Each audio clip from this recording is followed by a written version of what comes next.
বাংলাদেশ স্বাধীনতার পিছনে বিএমপিদের যে বড় একটা মাস্টার মাইন্ড রয়েছে, এটা কি কেউ ফলো করছেন? এটা কি কেউ খেয়াল করছেন?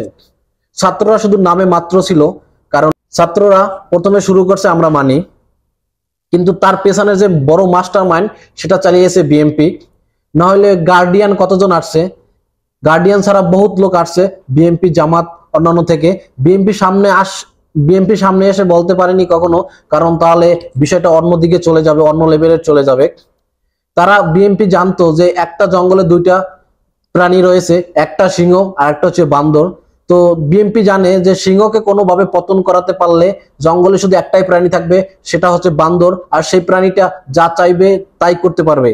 তাই সব থেকে স্বাধীনতা অর্জনের পেছনে বড় মাস্টারমাইন্ড ছিল বিএমপির। ছাত্ররা আন্দোলন শুরু করেছে ঠিকই, কিন্তু ছাত্রদেরকে ব্যবহার করে তারা এই মাস্টারমাইন্ডটা চালিয়ে আজকে তারা স্বাধীন করেছে। কারণ তারা সামনে আসতে পারেনি, কারণ সামনে আসলে তারা বড় একটা ইস্যু হয়ে যাবে। সেই ইস্যুটা যেন না হয়, যার কারণে পিছন থেকে তারা এই মাস্টারমাইন্ড গুলো চালাইছে। তারা জানতো যে সিংহকে কোনোভাবে পতন করাইতে পারলে বান্দর সে একা, সে যেভাবে চায় সেভাবেই সে অর্জন করে, সেভাবেই সে করতে পারবে। তাদের এটা জানতো তারা। আর সেই কারণেই তারা বিএমপি এই ছাত্র যে আন্দোলন ছিল, সে আন্দোলনের পিছনে মাস্টারমাইন্ড হিসেবে কাজ করছে।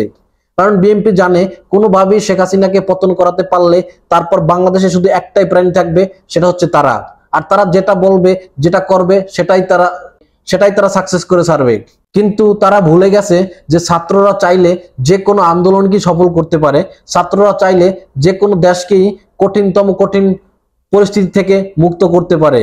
তবে আমি কোনো দল করি না, আমি দলবল নির্বিশেষে আমি বলবো আপনাদেরকে, বাংলাদেশটাকে যখন স্বাধীন করেছেন, সুন্দর একটা দেশ হিসেবে আমাদের সকলকে উপহার দিবেন, যাতে আমরা গর্ব করে বিদেশের মাটিতে অন্যান্য দেশের সাথে বলতে পারি যে আমি বাংলাদেশি, আমার দেশ এত সুন্দর।